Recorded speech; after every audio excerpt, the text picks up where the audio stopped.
Joël Mergui, il y a une délégation d'une centaine de ministres, d'élus, d'ambassadeurs européens qui s'est rendue sur place à Babi Yar mardi. Ils ont réclamé l'adoption d'une loi relative à l'intégration de l'enseignement de la Shoah dans l'ensemble des écoles du continent européen. Quels sont les pays qui sont le plus en retard? On sait que la France, depuis des années, met en avant l'histoire de la Shoah dans les programmes, même s'il y a toujours évidemment des progrès qui sont possibles. Mais est-ce qu'il y a une partie de l'Europe, notamment de l'Europe centrale, où il y a encore beaucoup de choses à faire, beaucoup de chantiers ouverts? De toute façon, il y a encore beaucoup de choses à faire dans ce domaine, un petit peu partout. Et dans la réflexion qu'on a eue en commun, il est important que l'Europe donne effectivement, à la fois sur l'enseignement, à la fois sur la répression, à la fois sur le négationnisme, à la fois sur ce qui se passe sur Internet. J'ai demandé, moi, à cette occasion, ce que je demande depuis des années, et c'est un peu pour faire la transition avec ce qui se passe ces jours-ci sur les actes antisémites. J'ai demandé depuis des années que dans chacun des pays européens, il y ait un responsable de la lutte contre l'antisémitisme spécifiquement. Nous avons en France un organisme de la lutte contre les haines. Et c'est important. La DILCRA. C'est important de lutter contre toutes les haines. C'est important de lutter contre les haines racistes, contre les haines anti-gays, etc. Mais c'est aussi important qu'il y ait dans un monde où être spécialiste, c'est fondamental, qu'il y ait aussi des personnes dédiées à ce travail précis qu'est l'antisémitisme, parce qu'il est combattre l'antisémitisme, c'est effectivement le prélude ou le préalable ou la raison fondamentale qui permet de mieux combattre toutes les autres haines. Et il faut bien combattre l'antisémitisme. Et des fois, quand on veut combattre toutes les haines en même temps, on peut perdre quelques petites facettes. L'éducation fait partie de ces éléments importants que nous avons voulu reprendre, parce qu'il y a effectivement, vous le disiez, encore des pays qui sont très en retard, et il faut qu'on arrive à harmoniser le travail qui est fait. Et ça passe par l'éducation des plus jeunes. Mais bien entendu, ça passe par l'éducation, ça passe par la justice, ça passe par... ces paramètres, nous les avons répétés un nombre incalculable de fois. Il faut continuer à les répéter, il faut continuer à agir, il faut continuer à travailler. Et puis, d'être en Ukraine, dans le contexte que nous connaissons aujourd'hui, c'était à la fois intéressant de pouvoir être aux côtés de la vice-première ministre ukrainienne, et en même temps que le président de la Fédération des communautés juives d'Ukraine, dans un moment où... de voir d'autres responsables des communautés juives d'Europe. Vous avez discuté avec ce responsable juif de la situation géopolitique? On a parlé. C'est des gens très engagés qui vivent en Ukraine, avec la volonté de dire que la communauté juive en Ukraine se porte bien, même si on sait qu'il y a de l'antisémitisme en Ukraine. Mais aussi parce que les médias israéliens... Avec la conscience que s'il se passe quelque chose qui déstabilise l'Ukraine, comme partout dans tous les pays, la communauté juive en pâtira. Donc, est-ce qu'on dit qu'Israël se prépare à l'arrivée possible dans les prochains mois, en cas d'incursion russe, à une alia en provenance de l'Ukraine, justement? Oui, c'est vraisemblable s'il se passe des choses. Les Juifs ont l'air.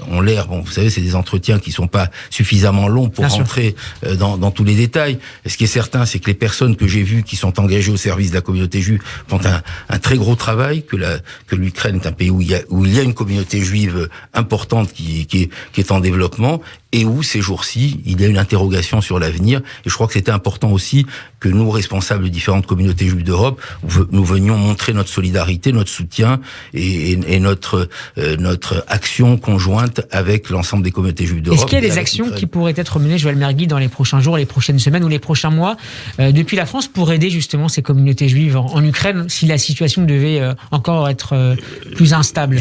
J'espère qu'on va trouver des solutions internationales, qu'elle ne sera pas plus instable. Et après, c'est tous les liens qui existent entre les communautés juives pour savoir quels pourraient être les besoins au cas où il y a des besoins. Je crois que les liens sont là, ils existent, ils ont été renforcés ces jours-ci, et ils seront renforcés encore dans les semaines qui viennent en cas de besoin. Alors, le Premier ministre Jean Castex se rend, on l'a dit tout à l'heure, à Auschwitz aujourd'hui. Est-ce que c'est un geste que vous considérez, Joël Mergui, particulièrement important de la part d'un chef du gouvernement, après le déplacement par ailleurs d'Emmanuel Macron mardi à Oradour-sur-Glane? Autrement dit, est-ce que les hommes et les femmes politiques ont, au-delà des enseignants et des historiens, ont un devoir civique par rapport à la transmission de cette histoire de la Shoah?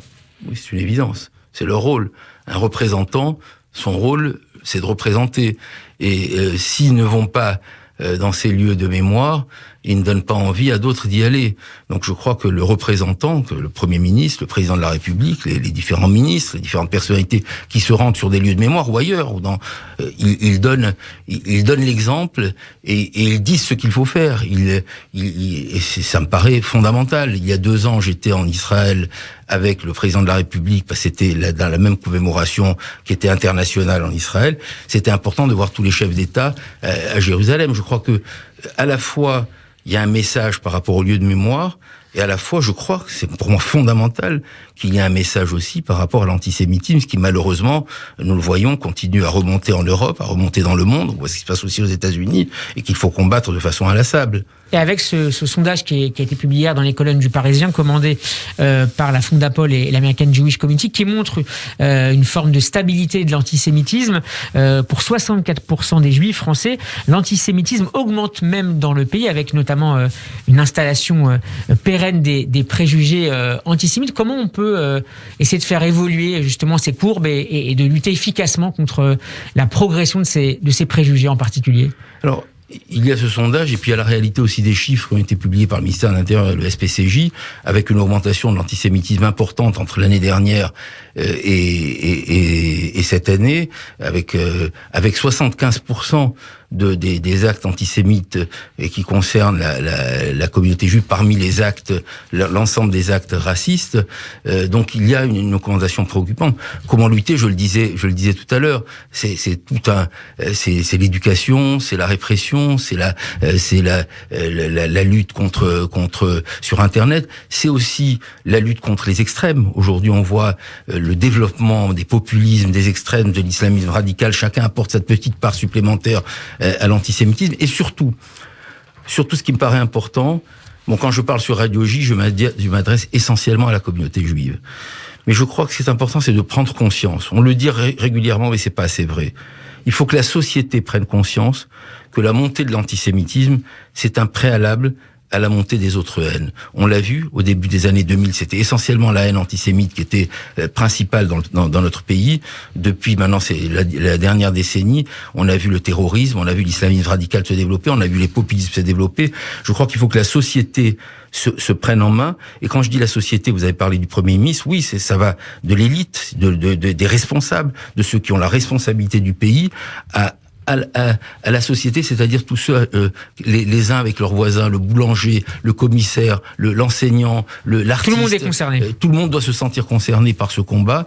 Et pour que tout le monde se sente concerné, c'est peut-être notre responsabilité de savoir comment faire en sorte que ce ne soit pas le président de la communauté juive qui vient de parler d'antisémitisme en disant, nous déplorons l'antisémitisme, mais il faut que ce soit des non-juifs qui comprennent que l'antisémitisme, c'est pas une haine banale qui concerne que les juifs, c'est une haine qui concerne d'abord les juifs, mais qui va ensuite être le révélateur des autres haines qui concernent la société et qui sont une fracture de la fraternité et de la démocratie. Merci beaucoup Joël Magui, je rappelle que vous êtes le président du Consistoire de Paris. On peut retrouver votre interview, notamment sur la page YouTube de Radio J. À très bientôt. Merci beaucoup.